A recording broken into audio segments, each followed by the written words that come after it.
Hello दोस्तों, आपका स्वागत है हमारे चैनल तने के वीडियोस में। आज हम बात करेंगे छिन्नमस्ता देवी के बारे में। छिन्नमस्ता देवी जिसका सिर कटा हुआ है, जिसे अक्सर छिन्नमस्ता लिखा जाता है और इसे छिन्नमस्तिका और प्रचंड चंडिका और जोगनी मां भी कहा जाता है। ये एक हिंदू देवी है। वह महाविद्याओं में से एक है। तंत्र की गूढ़ परंपरा से 10 देवियाओं और हिंदू मातृ देवी महादेवी का एक क्रूर रूप है।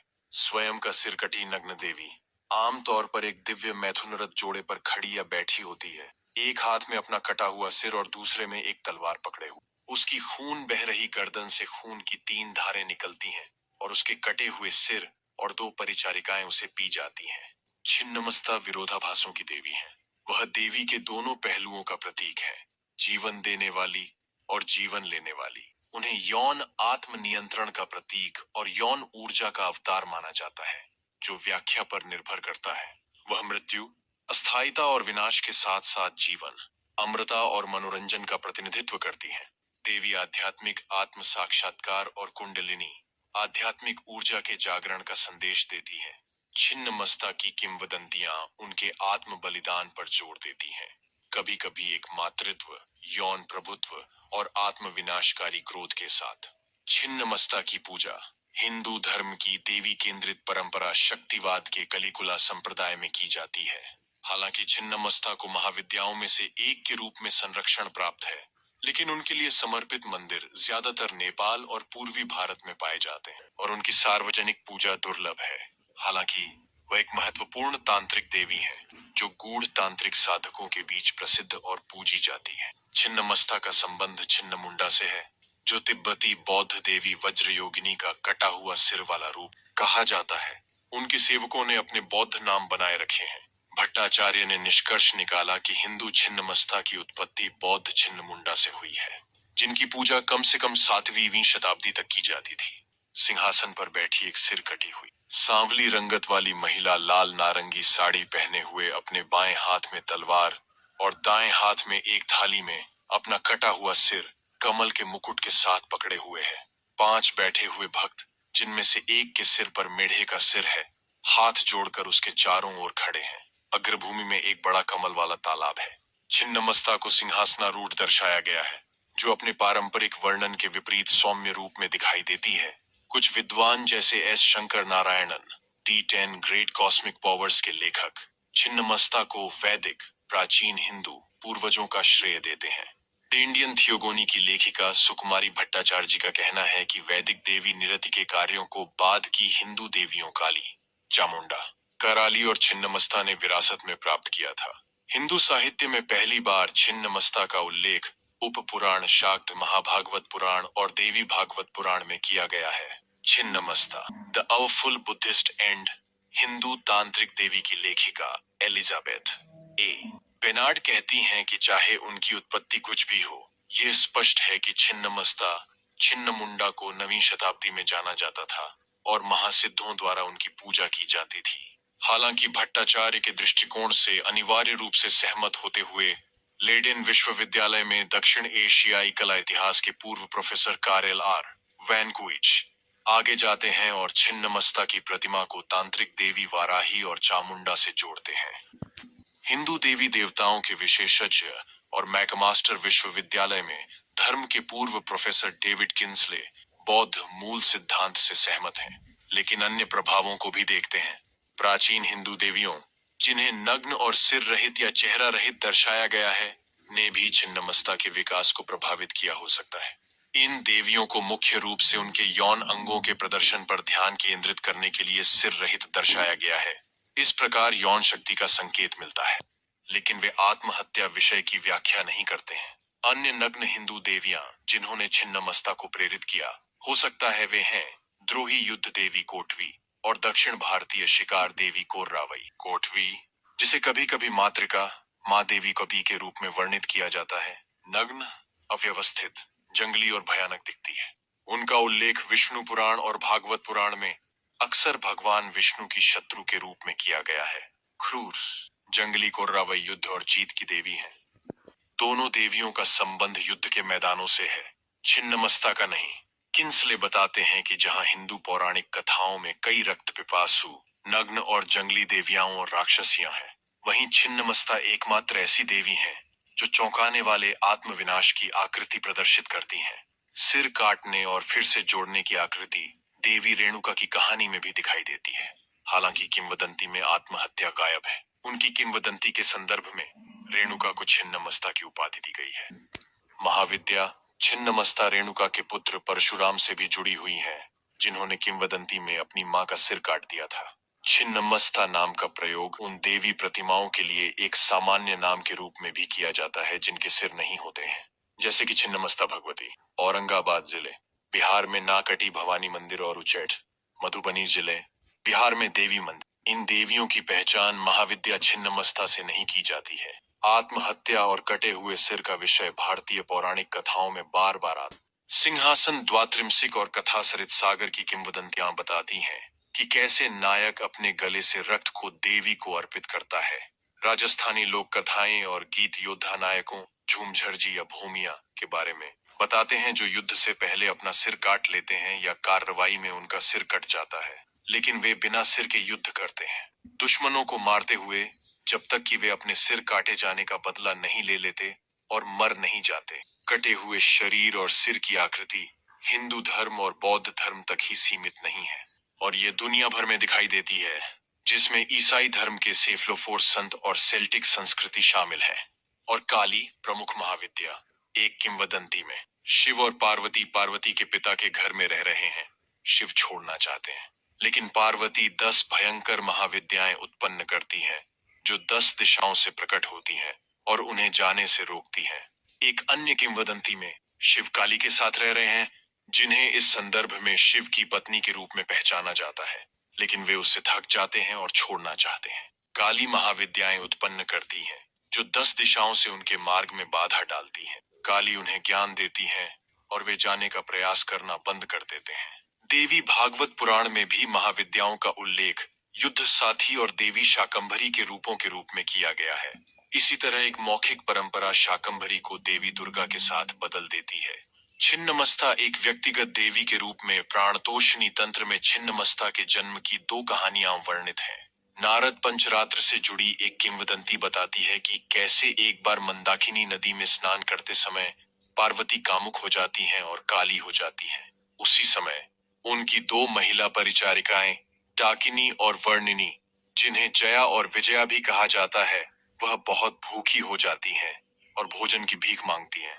हालांकि पार्वती शुरू में उन्हें घर लौटने पर भोजन देने का वादा करती है, लेकिन दयालु देवी अपने नाखूनों से अपना सिर काट लेती हैं और उनकी भूख मिटाने के लिए अपना खून देती हैं। बाद में पार्वती का सिर वापस जुड़ने के बाद वे घर लौट आते हैं। एक मौखिक किंवदंती बताती है कि कैसे देवी प्रचंड चंडिका देव दानव युद्ध में देवताओं की सहायता करने के लिए प्रकट हुई। जब देवताओं ने महान देवी महाशक्ति से प्रार्थना की, सभी राक्षसों का वध करने के बाद क्रोधित देवी ने अपना सिर काट दिया और अपना खून पी लिया। प्रचंड चंडिका नाम शाक्त प्रमोद में उनके 100 नाम वाले भजन में छिन्नमस्ता के पर्याय के रूप में भी दिखाई देता है। एक अन्य मौखिक किंवदंती उन्हें समुद्र मंथन प्रकरण से जोड़ती है, जहां देवताओं और राक्षसों ने अमृत प्राप्त करने के लिए दूध सागर का मंथन किया था। छिन्नमस्ता ने अमृत का राक्षसों का हिस्सा पी लिया और फिर उन्हें इसे प्राप्त करने से रोकने के लिए खुद का सिर काट दिया। छिन्नमस्ता की पौराणिक कथाओं के केंद्रीय विषय हैं उनका आत्म बलिदान एकमात्र पहलू के साथ, या दुनिया के कल्याण के लिए उनका यौन प्रभुत्व और उनका आत्म विनाशकारी क्रोध। छिन्नमस्ता की प्रतिमा का वर्णन त्रिशक्ति तंत्र, तंत्रसार, शाक्त प्रमोद और मंत्र महोदाधिह में किया गया है। छिन्नमस्ता को हिबिस्कस फूल जितना लाल या लाखों सूर्य जितना चमकीला बताया गया है। उन्हें आमतौर पर लाल या नारंगी रंग में और कभी-कभी काले रंग में दर्शाया जाता है। उन्हें ज्यादातर नग्न दिखाया जाता है। हालांकि उन्हें इस तरह से दिखाया जाता है कि उनके जननांग आमतौर पर छिपे होते हैं या कमर के चारों ओर एक बहुफण वाला कोबरा या आभूषण उन्हें ढंकते हैं। उन्हें युवा और दुबली पतली के रूप में दर्शाया गया है। उन्हें 16 साल की लड़की के रूप में वर्णित किया गया है, जिसके स्तन भरे हुए कमल से सजी हुई हैं, या उनके दिल के पास एक नीला कमल है। कभी कभी वह आंशिक रूप से या पूरी तरह से कपड़े पहने होते। देवी अपने बाएं हाथ में अपना कटा हुआ सिर कभी कभी एक थाल पर या खोपड़ी के कटोरे में रखती है। हालांकि किसी किंवदंती में सिर काटने के लिए किसी विशिष्ट हथियार का उल्लेख नहीं है। वह अपने दाहिने हाथ में एक कटार एक चाकू या कैंची जैसी वस्तु रखती है। हालांकि आमतौर पर दो भुजाओं के साथ चित्रित किया जाता है।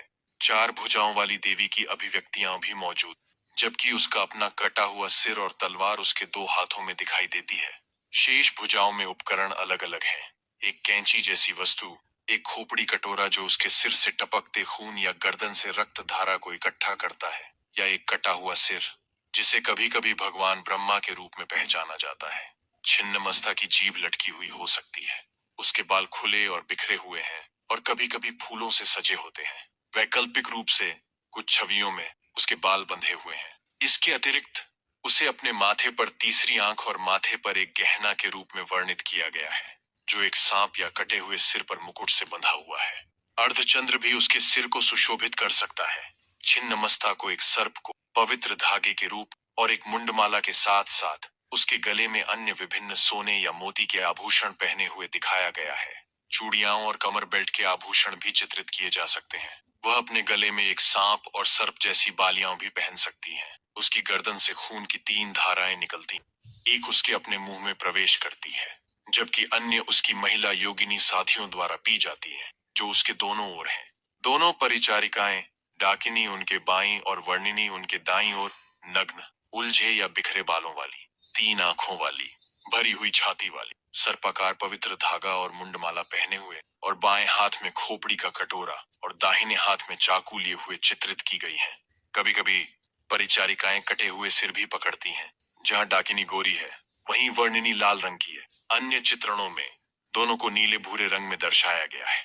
कभी कभी उनकी परिचारिकाओं को कंकाल के रूप में दर्शाया जाता है और वे छिन्नमस्ता की गर्दन के बजाय उनके कटे हुए सिर से टपकता खून पीती हैं। कुछ चित्रणों में परिचारिकाएं अनुपस्थित हैं। अपने दाहिने पैर को सीधा और बाएं पैर को थोड़ा मोड़कर छिन्नमस्ता कामदेव प्रेम देवता जोड़े पर एक लड़ाई की मुद्रा में खड़ी है, जो यौन प्रेम वासना का प्रतीक है, और उनकी पत्नी रति, जो आमतौर पर शीर्ष पर बाद में मैथुन में लगे हुए हैं। कामदेव आमतौर पर नीले रंग के होते हैं, जबकि रति सफेद होती है। जोड़े के नीचे एक उल्टा त्रिकोण वाला कमल है और पृष्ठभूमि में एक श्मशान है। छिन्नमस्ता तंत्र में देवी को जोड़े पर खड़े होने के बजाय उन पर बैठे हुए वर्णित किया गया है। कभी कभी कामदेव रति को कृष्ण और राधा की दिव्य जोड़ी द्वारा प्रतिस्थापित किया जाता है। कभी कभी शिव, देवी के पति, को छिन्नमस्ता के नीचे लेटे हुए दिखाया जाता है, जो उनके ऊपर बैठी हुई हैं और उनके साथ संभोग कर रही। कभी कभी खून पीते हुए कुत्ते या सियार दृश्य में दिखाई देते हैं। कभी कभी छिन्नमस्ता को कमल, घास के टुकड़े या जमीन पर खड़ा दिखाया जाता। तंत्रसार में देवी के एक अन्य रूप, उन्हें अपनी नाभि में विराजमान, निराकार और अदृश्य बताया गया है। कहा जाता है कि इस रूप को केवल समाधि के माध्यम से ही महसूस किया जा सकता है। देवी का एक और अलौकिक प्रतिनिधित्व उनका यंत्र है, जो उनके प्रतीक में पाए जाने वाले उल्टे त्रिभुज और कमल को दर्शाता है। विद्वान वैन क्विज ने उल्लेख किया है कि छिन्नमस्ता की प्रतिमा में वीरता और आतंक के तत्व हैं, और साथ ही मैथुनरत जोड़े के संदर्भ में कामुकता भी है, जिसमें मुख्य रूपांकनों में उसका अपना कटा हुआ सिर अर्पित करना, खून बहाना और पीना, और जोड़े को कुचलना शामिल है। छिन्नमस्ता की लोकप्रिय प्रतिमा पीले रंग के कटे हुए सिर वाले बौद्ध छिन्न मुंडा के समान है, सिवाय मैथुनरत जोड़े के, जो कि पूर्व की प्रतिमा के लिए विशिष्ट है, और छिन्नमस्ता की लाल त्वचा की टोन। छिन्नमस्ता विरोधाभासों की देवी है। उनके नाम स्तोत्र में सूचीबद्ध उनकी अधिकांश उपाधियां विस्मय और रोष को व्यक्त करती हैं। कुछ नाम कामुक या शांतिपूर्ण हैं, जो छिन्नमस्ता की उग्र प्रकृति और उपस्थिति के विपरीत है। उनका सहस्र नाम विरोधाभासों को प्रतिध्वनित करता है। वे प्रचंड चंडिका और साथ ही सर्वानंद प्रदायिनी है। उनके नाम यह विचार व्यक्त करते हैं कि यद्यपि वे पहली नजर में उग्र हैं, वे पूजा करने पर कोमल हो सकती हैं, जबकि काली जैसी अन्य भयंकर हिंदू देवियां राक्षसों के सिर काटती हुई दिखाई देती और अनुष्ठानिक आत्महत्या से जुड़ी होती है। छिन्नमस्ता की आकृति अनुष्ठानिक सिर अर्पण को उलट देती है, जो भक्तों को उन्हें खिलाने के लिए अपना सिर अर्पित करती है। इस प्रकार वह एक दाता के रूप में देवी के पहलू का प्रतीक है, जैसे अन्नपूर्णा, भोजन की देवी, और शाकंभरी, सब्जियों की देवी, या एकमात्र पहलू, आत्म बलिदान का तत्व देवता द्वारा अपने भक्तों को दिव्य प्रतिदान का प्रतीक है। एक आत्म बलिदान करने वाली माँ के रूप वह आदर्श महिला का प्रतीक माना जाता है, जो माँ और नवजात शिशु के बीच गर्भनाल को काटने के समान है। इसके अलावा छिन्नमस्ता गड़गड़ाहट और बिजली से जुड़ी हुई, जो प्रकाश और ध्वनि शक्तियों के बीच अंतःक्रिया करती है। उनका विशेषण वज्र व रोशनी, वज्र और उसके दिव्य स्वामी इंद्र, स्वर्ग के राजा और बारिश, गड़गड़ाहट और बिजली के देवता से जुड़ा हुआ है। सिर की बलि देना और उसके बाद सिर को वापस लगाना अमृता का प्रतीक है। अस्थायीता और अमृता के द्वंद्व का संकेत छिन्नमस्ता के सिर द्वारा पिए गए रक्त प्रवाह से मिलता, जिसकी व्याख्या अमृत और सर्प के रूप में की जाती है, जो बिना मरे अपनी त्वचा को त्याग देता है। खोपड़ी और कटे हुए सिर की माला समय पर उसकी जीत और मृत्यु के भय का प्रतीक है। छिन्नमस्ता का काला रंग विनाश को दर्शाता है। लाल या नारंगी रंग में उनका चित्रण जीवन को दर्शाता है।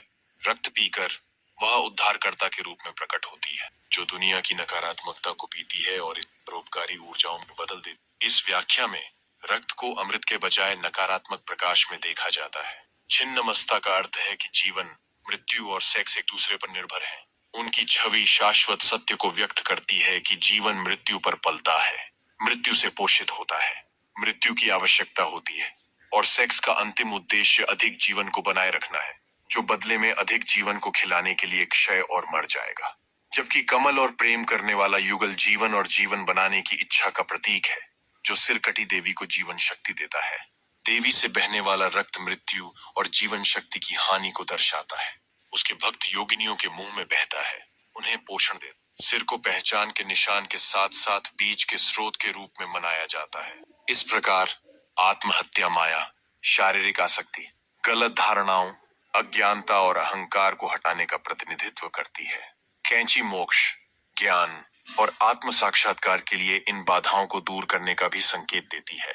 देवी विवेकशील धारणा को भी दर्शाती है। छिन्नमस्ता भक्त को एक ऐसी चेतना प्राप्त करने की अनुमति दी, जो उसके आत्म बलिदान द्वारा शारीरिक आसक्ति, शरीर और मन के बंधनों को पार कर जाती है। एक व्याख्या बताती है कि उसकी 3 आंखें सूर्य, चंद्रमा और अग्नि का प्रतिनिधित्व करती हैं, जबकि दूसरा तीसरी आंख को पारलौकिक ज्ञान से जोड़ता है।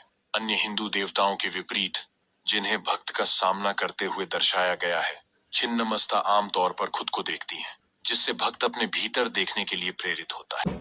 छिन्नमस्ता प्रतीक को कुंडलिनी, आध्यात्मिक ऊर्जा के जागरण के प्रतिनिधित्व के रूप में भी समझा जाता है।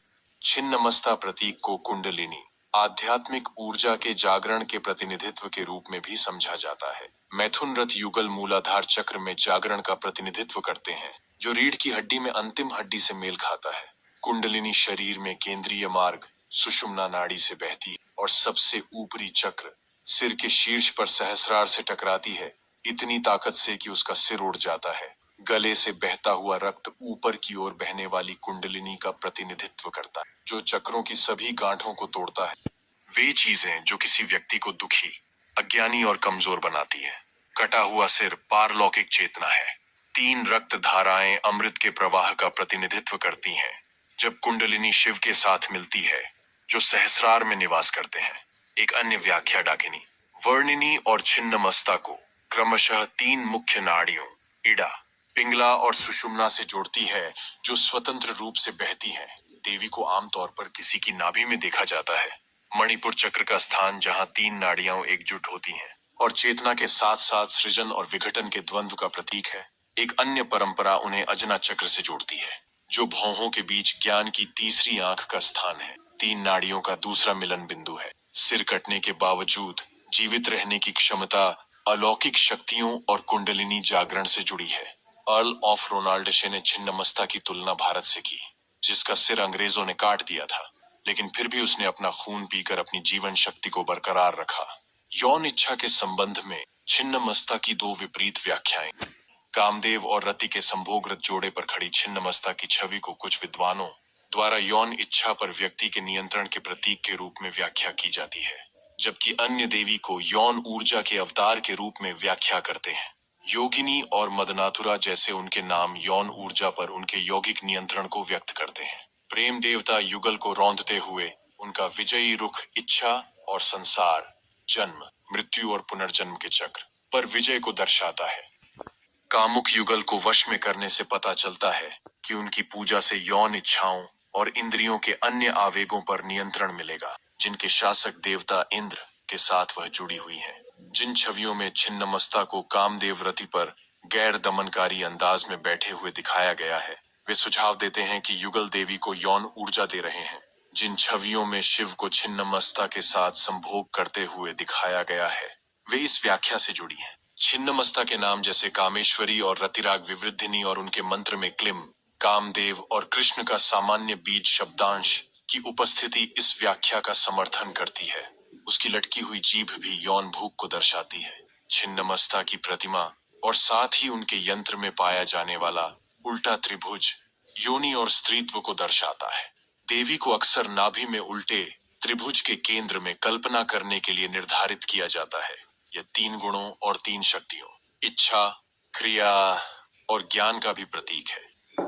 देवी को योनि मुद्रा या योनि गम्य कहा जाता है, जो योनि के माध्यम से सुलभ है। छिन्नमस्ता की नग्नता और सिरहीनता उनकी ईमानदारी और असावधानी का प्रतीक है। रणजयत्री जैसे उनके नाम उन्हें विभिन्न राक्षसों का वध करने वाली और युद्ध में उनके पराक्रम के रूप में मनाते हैं। उनकी नग्नता और खुले बाल सामाजिक रूढ़ियों की अस्वीकृति और उनकी विद्रोही स्वतंत्रता के साथ साथ उनके कामुक पहलू को दर्शाते हैं। देवी और 2 योगिनियों की त्रयी भी दार्शनिक रूप से प्रतिमानों की त्रयी से संबंधित है, जिसे रचनात्मक ऊर्जा को अपनाने के लिए महसूस किया जाता है। नाड़ियों के अलावा छिन्नमस्ता, वर्णिनी और डाकिनी भी गुण त्रिमूर्ति का प्रतिनिधित्व करती हैं। सत्व, रजस और तमस महाविद्या के एक समूह के रूप में चर्चा करते समय छिन्नमस्ता को राजस या सत्व से जोड़ा जाता है, जबकि देवी एक परिपक्व 16 वर्षीय लड़की है जिसने अपने अहंकार पर विजय प्राप्त कर ली है और अपनी कुंडलिनी को जागृत कर लिया है। परिचारिकाओं को आध्यात्मिक रूप से अपरिपक्व 12 वर्षीय बच्चों के रूप में वर्णित किया गया है, जो देवी के खून पर टिकी हुई और द्वैत के भ्रम से मुक्त नहीं हुई। चित्रणों में जहां देवी के बाल एक मैट्रन की तरह बंधे होते हैं और उनकी परिचारिकाओं के बाल युवा लड़कियों की तरह खुले होते हैं, देवी को शाही अधिकार और शक्ति की एकमात्र आकृति के रूप में माना जाता है। बंधे हुए बाल और सिरहीनता क्रमशः नियंत्रित और अनियंत्रित प्रकृति के विपरीत विचारों का प्रतिनिधित्व करते हैं। छिन्नमस्ता का नाभि से संबंध और उनका लाल रंग अग्नि तत्व और सूर्य से जोड़ा जा सकता है, जबकि उनकी प्रतिमा में कमल पवित्रता का प्रतीक है। छिन्नमस्ता का व्यक्तिगत पंथ व्यापक नहीं है, लेकिन वह तांत्रिकों के बीच अच्छी तरह से जानी जाती है और महत्वपूर्ण है और देवी मंदिरों में महाविद्या समूह के हिस्से के रूप में उनकी पूजा और चित्रण किया जाता है। छिन्नमस्ता के मंदिर और सार्वजनिक पूजा दुर्लभ है और आम उपासकों द्वारा उनकी निजी पूजा शायद असामान्य है। गूढ़ तांत्रिक परंपरा के भीतर छिन्नमस्ता एक महत्वपूर्ण देवी है। वह पूर्वी भारत और नेपाल में सक्रिय पूजा का आनंद ले। उनके मंदिर नेपाल के साथ साथ भारतीय राज्यों ओडिशा, पश्चिम बंगाल, झारखंड और उत्तर प्रदेश के पूर्वी भाग में पाए जाते हैं। बेनार्ड टिप्पणी करते हैं कि वह बंगाल में किसी भी छिन्नमस्ता मंदिर में नहीं जा सकी, हालांकि उन्हें आश्वस्त किया गया कि छिन्नमस्ता बंगाल में एक लोकप्रिय देवी है। देवी को हिंदू धर्म के देवी केंद्रित संप्रदाय, शक्तिवाद के कलिकुला संप्रदाय में पूजा जाता है। उनकी व्यक्तिगत पूजा मुख्य रूप से वीर तांत्रिकों तक ही सीमित है और जो लोग उनकी पूजा करते हैं उनका कहना है कि केवल योगी और दुनिया के त्यागी ही उनके प्रतीक का उपयोग करके उनका ध्यान करने की क्षमता रखते हैं। छिन्नमस्ता की पूजा में कमी का श्रेय किंसले ने उनके क्रूर स्वभाव और उनकी पूजे और संपर्क करने के लिए यतनेक होने की प्रतिष्ठा को दिया है। तांत्रिक साधक सिद्धियों या अलौकिक शक्तियों की प्राप्ति के लिए छिन्नमस्ता की पूजा करते हैं। तो दोस्तों, ऐसी ही महत्वपूर्ण जानकारियां पाने के लिए हमारे चैनल को सब्सक्राइब करें, लाइक करें, कमेंट करें। मिलते हैं नेक्स्ट वीडियो में, तब तक के लिए बाय बाय।